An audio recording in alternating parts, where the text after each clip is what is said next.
په هغه کور باندې الله پاک درې قسمه عذابونه مسلط کوي په کم کور کې چې د سحر مونځ نه کیږي. چې درې قسم له عذابونه کم دي په دې ویډیو کې را سره واورئ.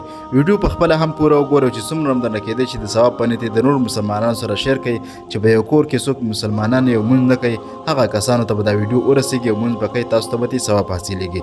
را سره یې واورئ او مخکې لازم شیر کړئ. راځئ چې په کم کور کې د سحر مونځ اهتمام نه کیږي، په کم کور کې چې د سحر مونځ اهتمام نه کیږي هغه کور ته الله درې عذابونه لیږي.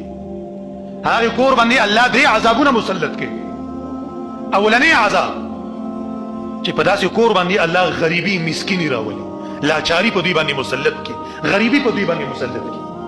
باوجود د ګټې وټې نه چې کور 3-4 کسان لګیا دي مزدوریانې کوي، وافره مقدار کې تنخواه اخلي، لیکن بیا پکې هم برکت نه وي. د دوی په رزق کې د دوی په روزۍ کې الله برکت بیا راچي، په دوی باندې الله غریبی مسلط کی.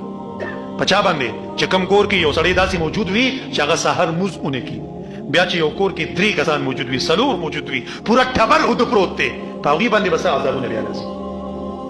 نو اولنی عذاب هغه کور باندې چې په کوم کور کې داسې افراد موجود وي چې د سحر مونځ نه کوي، نو الله په هغوی باندې غریبي راولي، غریبي په مسلط کی.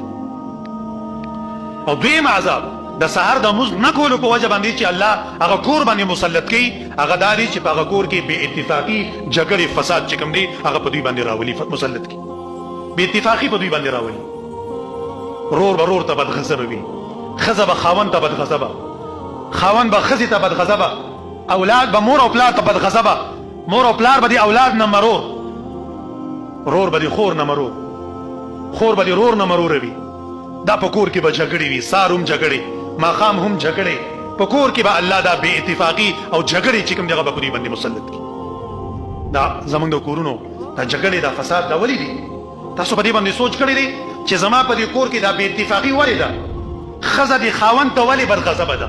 دا خاوند د ښځې ته ولې بدغضب دی؟ دا اولاد زموږ ولې نافرمانه دی؟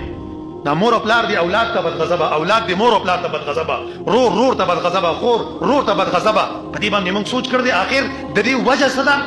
نو حدیث کې نبی علیه الصلاة والسلام ما تا ته د دې وجه بیان کړې ده چې دا وجه د دې اهم وجه، عظیمه وجه هغه د سحر مونځ نه کول دی. چې کوم کور کې داسې افراد موجود وي چې هغه د سحر مونځ د ادا کولو اهتمام نه کوي، تر 9 بجو پورې 10 بجو پورې پراته وي، د غفلت زندگی نه ډکه زندگی چې کومه دغه تېري، نو په داسې کور باندې الله بې اتفاقي مسلط کی، دا عذاب په دوی باندې چې کوم دی هغه راولي. دا دویم عذاب شي.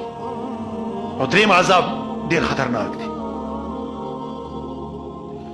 کوم کور کې داسې کسان موجود وي چې هغه سحر مونځ نه کوي، نو چې یوه ورځ یې مونځ ونه کړ، نو الله د زړه نه د ایمان یوه حصه درنه اوچته کړي، چې بیا بل مونځ د سحر قضا کړي، د ایمان بله حصه درنه الله اوچته کړي. او کله چې دریم مونځ قضا کړي، بله حصه درنه الله د ایمان اوچته کړي. دغه شان چې دی کله مسلسل د سحر مونځ قضا کول شروع کړي، نو الله د ده د زړه نه مکمل ایمان وباسي، دی د ایمان نه محروم پاتې شي. بیا دې معاشره کې ګرځي، ما تا ورته مسلمان ویو لیکن د ده په زړه کې ذره برابر ایمان نه وي، دی بیا براینام مسلمان وي، براینام مؤمن وي، ځکه د ده په زړه کې ذره برابر ایمان نه وي.